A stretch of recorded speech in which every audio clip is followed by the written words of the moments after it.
ఆరోగ్యానికి తిన్నది అరగటం ఎంత ముఖ్యమో సుఖమైన నిద్రపోవటం చాలా ముఖ్యమా అనేది అందరూ చెప్తారు. దాని పేరు సుఖ నిద్ర అంటారు. నిద్ర వల్ల సుఖం. అవును. నిద్ర పట్టకే వీడు ఇబ్బంది పడుతున్నాడు. ఇది కూడా న్యూరలాజికల్ ఇష్యూ కదా నిద్ర అనేది. మెదడుకు సంబంధించింది కదా.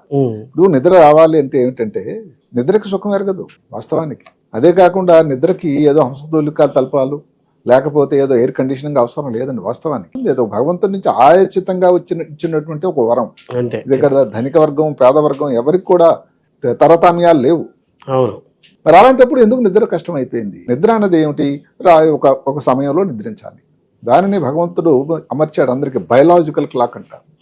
అంటే ఏమిటి? ఈ సమయంలో నిద్రపోవాలి, ఈ సమయంలో మెలకువగా ఉండాలి అని. ఒక రాత్రి 10-11 అనుకోండి నుంచి తెల్లవారి మరీ బ్రహ్మముహూర్తంలో లేచి కూర్చొని అని చెప్పకపోయినా కానీ 3-4 గంటల వరకు 5 గంటల వరకు పడుకునే సమయాన్ని న్యాచురల్ స్లీప్ అంటారు. ఇక్కడ కొంతమంది వక్రంగా ఏమైనా ఆర్గ్యుమెంట్ చేస్తారు.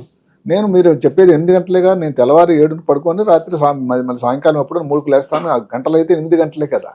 అక్కడే తేడా వస్తుంది. అంటే పగలు పనుకోవాలా రాత్రి పనుకోవాలా? పగలే పడుకుంటే నిద్ర కింద న్యాచురల్ స్లీప్ కింద రాదు. ఎందుకంటే నిద్ర కోసం ఒక ముఖ్యమైనటువంటి హార్మోన్ ఉంటుంది. దాని పేరు మెలటోనిన్. మెలటోనిన్ ఎప్పుడు తయారవుతుందట?